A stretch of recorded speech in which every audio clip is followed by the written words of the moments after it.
امریکی صدر ٹرمپ کی جانب سے ایران کو کئی ہفتوں سے دھمکیوں اور خطے میں امریکی فوجی سرگرمیوں کے بعد اس ہفتے دونوں ممالک کے درمیان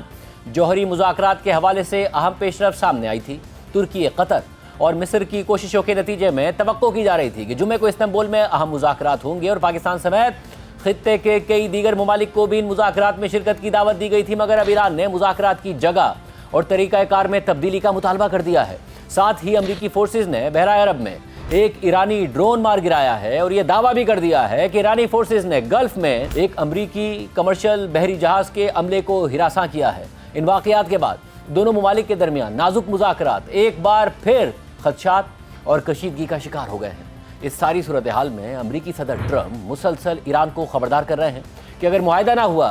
تو سخت نتائج بھگتنے پڑ سکتے ہیں، اور کل صدر ٹرمپ نے کہا کہ ایران کے پاس پہلے بھی معاہدہ کرنے کا موقع تھا مگر انہوں نے نہیں کیا، جس کے بعد ہمیں آپریشن مڈ نائٹ ہیمر کرنا پڑا اور اب امید ہے کہ ہمیں ایسا نہ کرنا پڑے۔ ٹرمپ کے مطابق مذاکرات جاری ہیں اور وہ چاہتے ہیں کہ کچھ طے ہو جائے۔ ایسے میں ایران بھی مذاکرات پر راضی ہے مگر اسے اس ہفتے ہونے والے مذاکرات کے طریقہ کار اور جگہ پر اعتراض ہے، اسی لیے ایران نے مذاکرات کی جگہ اور طریقہ کار میں تبدیلی کا مطالبہ کر دیا ہے۔ ساتھ ہی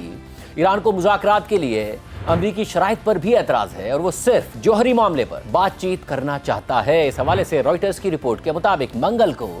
ایک علاقائی ذریعے نے بتایا کہ ایران مطالبہ کر رہا ہے کہ اس ہفتے امریکہ کے ساتھ ہونے والے مذاکرات ترکی کے بجائے عمان میں ہوں اور بات چیت کا دائرہ کار صرف جوہری معاملات پر دو طرفہ مذاکرات تک محدود رکھا جائے۔ ایران کی جانب سے جمعے کو استنبول میں متوقع مذاکرات کی جگہ اور ایجنڈا تبدیل کرنے کا یہ مطالبہ ایسے وقت میں سامنے آیا ہے کہ جب علاقائی فریقین اس کشیدگی کے خاتمے کے لیے دباؤ ڈال رہے ہیں۔ ایران کے مطالبات سے آگاہ ایک علاقائی سفارتکار کے مطابق ایران بات چیت کا طریقہ بدلنا چاہتا ہے، وہ اس کا دائرہ تبدیل کرنا چاہتا ہے۔ علاقائی سفارتکار نے مزید کہا کہ ایران صرف امریکیوں کے ساتھ جوہری معاملے پر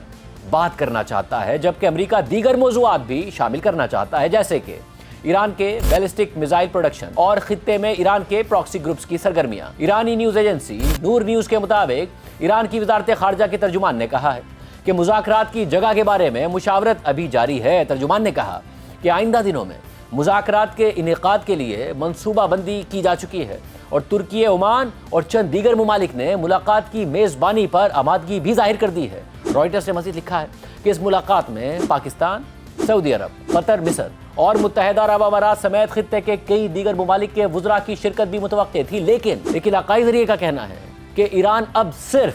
امریکہ کے ساتھ دو طرفہ مذاکرات چاہتا ہے۔